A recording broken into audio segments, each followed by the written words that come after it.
Braćo i sestre, znate koji sam, da mi moramo pozorno slušati ono što nam Isus govori. Dakle, svoju pozornost usmjeriti na njegove riječi i značenje onoga što nam govori. Večeras ovdje daje nam do znanja da je duh, duša, ono što je bitno, što oživljuje, tijelo da je nebitno. Da bismo shvatili što naš Isus govori, moramo to dovesti u svjetlo ostalih njegovih govora koja nam to tumače, pa sjetimo se kako je govorio i usporedio one koji koriste tijelo kao fasadu. Znate, glume, dobrotane, uljudne, nasmijane, dobre, pobožne, da su ko objeljeni grobovi, izvana sve štima, ali unutra da su truleš. Vidite, da bi se čovjeka moglo ocijeniti ko je i što je, morao bi čovjek zaći u njegovu nutrinu, ono što naši kažu obuti njegovu obuću, ući u njegove opanke, pa tek tada bismo mogli donekle shvatiti ga, razumjeti ga i ocijeniti ga. Budući da mi to ne možemo, jer Bog jedini je taj koji proniče, ali možemo vjerovati svome Isusu i shvatiti da tjelesnost kao takva uopće nije bitna i važna. To je ko krletka u kojoj je duša zarobljena i duša naša čezne da bude oslobođena iz te krletke. Jer sad znate, ima vješti majstora pa naprave lijepe kreletke, a ima oni koji nisu stručni, pa Bože sačuvaj kako krletka izgleda. Tako nekako i naša tjelesnost može izgledati ovako, onako, ali ono što je Bogu bitno i važno je kako izgleda naša duša, naše razmišljanje, naš stav, naš život. Sve ono što smatramo i znamo da nas čini nama kao takvima, bićima od Boga danima. I sada ću jednu zgodicu ispričat, čuli ste za nju, koja ovo oslikava.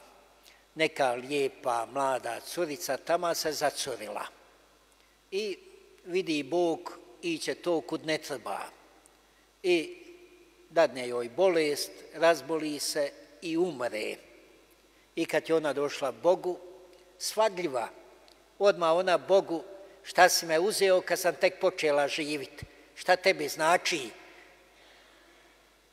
da si me pustio još 100 godina da živim. Čitala sam da je tebi 1000 godina ako jedan dan.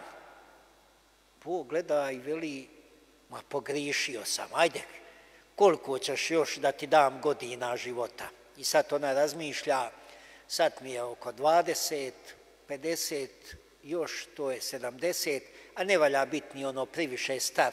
Kaže, dosta mi je još 50 godina. Ajde.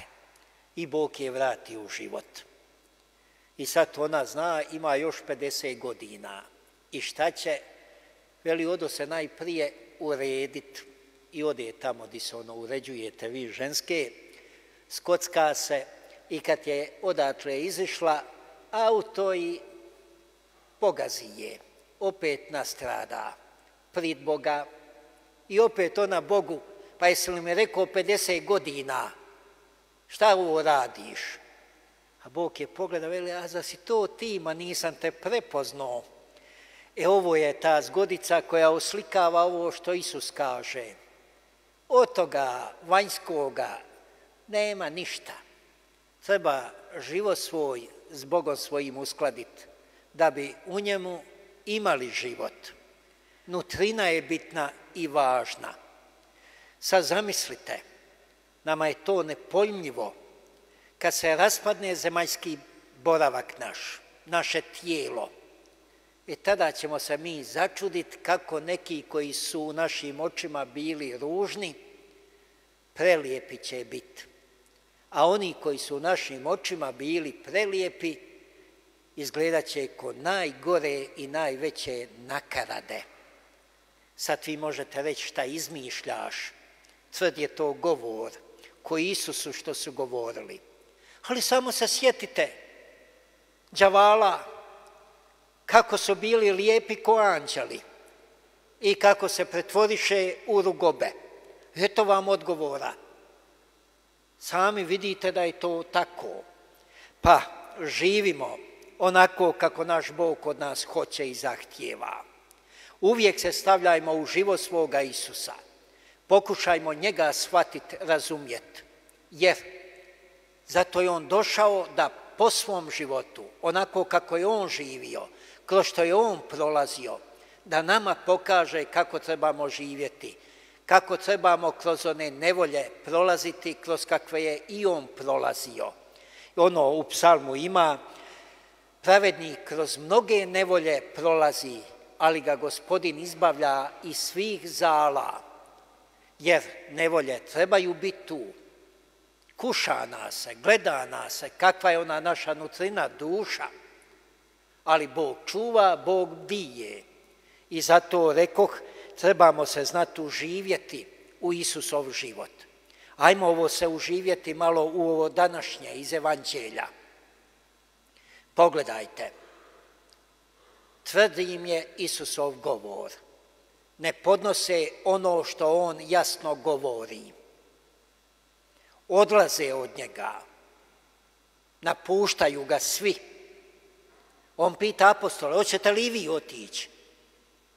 Čuli ste kako je Petar odgovorio, a odgovorio je jer mu je Duh Sveti nadahnuo da tako odgovori. I onda Isus reče, zato sam vam i rekao, nitko ne može doći meni i biti sa mnom, ako mu to ne dopusti Otac nebeski. Isto tako, one koje je Otac moj odredio da su moji, nitko mi ih iz ruku ne može oteti. To su Isove riječi. I kada vidite ovo, uživite se u tu stvarnost svoga Isusa, onda tek vidite koliko naši životi, naše življenje nalikuje Isusovu. Ma prolazimo kroz sve kroz što je on prošao.